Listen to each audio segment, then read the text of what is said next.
सिरसा पहुंचे केंद्रीय ऊर्जा एवं भारी उद्योग राज्य मंत्री कृष्णपाल गुर्जर ने जहां एक तरफ हरियाणा के पूर्व सीएम मनोहर लाल की जमकर तारीफ की, वहीं हरियाणा के पूर्व उप मुख्यमंत्री दुष्यंत चौटाला पर प्रहार भी किया। केंद्रीय राज्य मंत्री कृष्णपाल गुर्जर ने जहां एक तरफ हरियाणा के पिछले 9.5 सालों में पूर्व मुख्यमंत्री मनोहर लाल के कार्यों की जमकर तारीफ की है। उन्होंने कहा कि मनोहर लाल के नेतृत्व में हरियाणा में खूब तरक्की हुई है। हरियाणा में समान काम समान विकास के नारे को मनोहर लाल ने पूरी तरह से सार्थक किया है। वहीं हरियाणा के पूर्व मुख्यमंत्री दुष्यंत चौटाला ने भाजपा हाईकमान पर जननायक जनता पार्टी को रोहतक से लोकसभा चुनाव टिकट देने का ऑफर करने के सवाल पर केंद्रीय राज्य मंत्री कृष्णपाल गुर्जर का कहना है कि जाने वाला व्यक्ति ऐसा ही बोलता है, कुछ न कुछ उनका कहना ही है। केंद्रीय ऊर्जा एवं भारी उद्योग राज्य मंत्री कृष्णपाल गुर्जर आज सिरसा की चौधरी देवीलाल यूनिवर्सिटी में एक कार्यक्रम में शिरकत कर रहे थे। इस मौके पर प्रधानमंत्री सूरज पोर्टल का शुभारंभ पीएम नरेंद्र मोदी ने ऑनलाइन होकर किया। केंद्रीय ऊर्जा एवं भारी उद्योग राज्य मंत्री कृष्णपाल गुर्जर ने इस मौके पर सिरसा के सफाई कर्मचारियों को पीपीपी किट देकर सम्मानित भी किया। इसके अलावा काफी संख्या में लोगों को आयुष्मान कार्ड भी प्रदान किया। हरियाणा की रोहतक सीट से बीजेपी को कड़ी टक्कर मिलने की संभावनाओं के चलते केंद्रीय राज्य मंत्री कृष्णपाल गुर्जर का बयान है कि 2019 में भी हरियाणा की सभी 10 सीटों में भाजपा को जीत मिली थी, जिसमें रोहतक सीट भी शामिल थी। उन्होंने दावा किया कि इस बार भी 2024 में रोहतक सहित सभी 10 की 10 सीटें बीजेपी की उम्मीदवार ही जीतेंगे। आपको बता दें कि 2019 के लोकसभा चुनाव में भाजपा उम्मीदवार अरविंद शर्मा को 5,73,845 वोट मिले थे, जबकि कांग्रेस के उम्मीदवार दीपेंद्र सिंह हुड्डा को 5,66,342 वोट मिले थे और दोनों में जीत का मार्जिन केवल 7,503 वोटों का था। 2019 के लोकसभा चुनाव में भाजपा को रोहतक सीट से 47.13% वोट मिले थे, जबकि कांग्रेस के दीपेंद्र सिंह हुड्डा को 46.51% वोट मिले थे। रोहतक सीट 2024 के लोकसभा चुनाव में अभी भी भारतीय जनता पार्टी के लिए गले की फांस बनी हुई है। मंत्री कृष्णपाल गुर्जर का दावा है कि 2019 की तरह 2024 में भी भारतीय जनता पार्टी हरियाणा की सभी 10 की 10 सीटों पर जीत हासिल करेगी और प्रधानमंत्री नरेंद्र मोदी को मजबूत बनाएगी। उन्होंने कहा कि मोदी के नेतृत्व में एक बार फिर से केंद्र में भाजपा की सभी सरकार बनेगी और लोकसभा चुनाव के मद्देनजर विपक्षी पार्टियों ने पहले ही अपनी हार स्वीकार कर ली है। लोकसभा चुनाव लड़ने के सवाल पर मंत्री कृष्णपाल गुर्जर का कहना है कि मैं भाजपा का छोटा सा कार्यकर्ता हूं।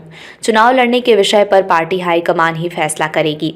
उन्होंने कहा कि केंद्रीय नेतृत्व जो भी कार्यकर्ता की ड्यूटी तय करता है, हम पार्टी के कार्यकर्ता उस ड्यूटी को पूरा करते हैं। इसके अलावा केंद्रीय राज्य मंत्री कृष्णपाल गुर्जर ने कल हरियाणा में सीएम बदलने के सवाल पर प्रतिक्रिया देते हुए कहा कि भाजपा में बदलाव की योजना रहती है। धूप के बाद शाम और शाम के बाद धूप रहती है। इसके साथ ही दूसरी पार्टियों पर हमला बोलते हुए कहा कि अगर किसी दूसरी पार्टी में सीएम बदलने की बात होती तो दूसरी पार्टियों में विरोध देखने को मिलता। भाजपा में बदलाव सहज तरीके से होता है। मंत्री गुर्जर ने हरियाणा के पूर्व मुख्यमंत्री मनोहर लाल की जमकर तारीफ की।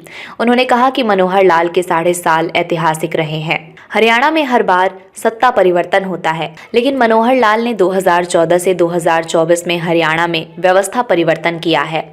उन्होंने नवनियुक्त सीएम नायब सिंह सैनी की जमकर तारीफ करते हुए कहा कि एक छोटे से कार्यकर्ता को भाजपा हाईकमान ने हरियाणा की बागडोर सौंपकर हरियाणा में गरीबों का भला किया है। देखिए, आज देश के यशस्वी प्रधानमंत्री आदरणीय नरेंद्र मोदी जी ने वंचित वर्गों के उत्थान के लिए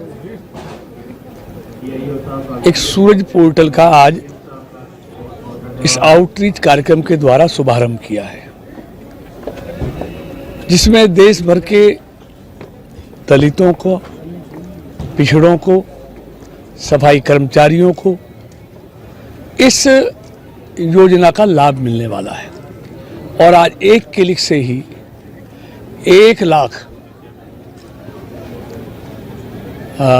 सफाई कर्मचारियों को, उनको पीपी किट, उनको आयुष्मान कार्ड और इसी तरह 1 लाख वंचित वर्गों के लोगों को 660 करोड़ रुपए से ज़्यादा की राशि उनको स्वरोजगार के लिए, अपना काम शुरू करने के लिए उनको आज जारी की गई है।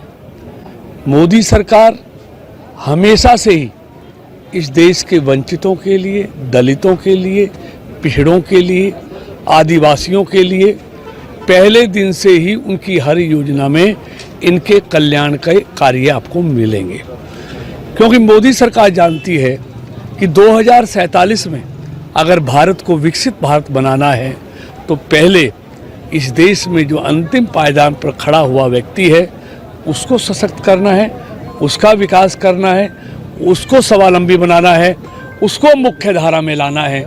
इसके लिए मोदी सरकार पहले दिन से ही काम कर रही है। बात की जाए तो मिशन 24 की क्या तैयारी है? देखिए, आप देखते हैं मिशन 24 मैं समझता हूँ इस देश के लोगों ने पहले ही तय कर लिया है।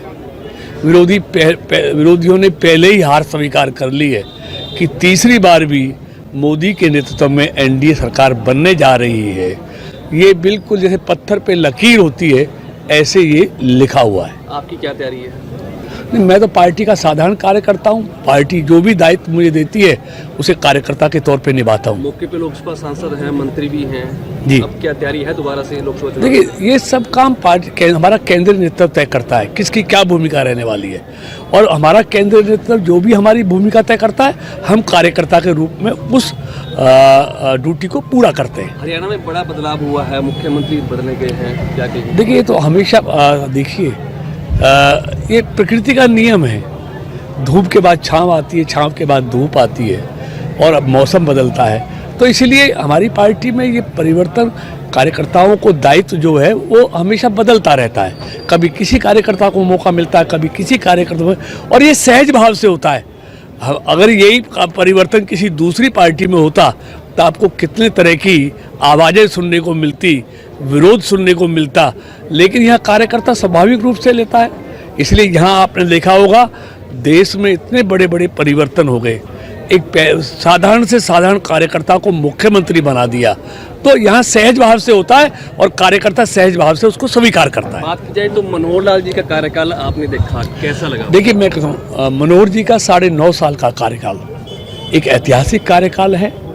इस प्रदेश में प्रत्येक बार सत्ता परिवर्तन हुआ, लेकिन असल में कोई व्यवस्था परिवर्तन हुआ तो 2014 में हुआ, और वो व्यवस्था परिवर्तन करके आदरणीय मनोहर लाल जी ने दिखाया है।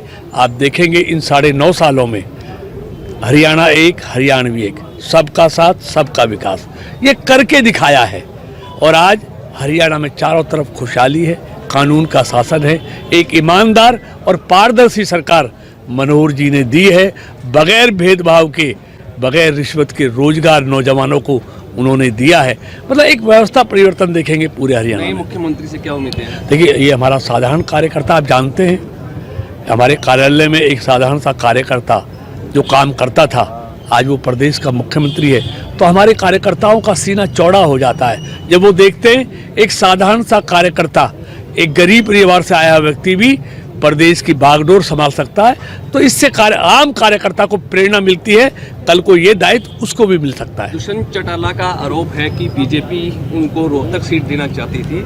रोहतक सीट पर दीपेंद्र हुड्डा या उनके जो कैंडिडेट होंगे वो हावी रहते हैं। हर बाहर जाने वाला यही बोलता है, कुछ न कुछ तो कहना ही है उनको। बीजेपी सक्षम नहीं है चुनाव लड़ने में रोहतक से। लेकिन पहले 10 की 10 सीटें बीजेपी ने नहीं जीती क्या? लेकिन फाइट बहुत नहीं, रोहतक सीट जीती नहीं है क्या? इस बार भी 10 की 10 सीटें बीजेपी जीतेगी मोदी जी के नेतृत्व में 100%। 10 की 10 सीटें भारतीय जनता पार्टी को आएंगी।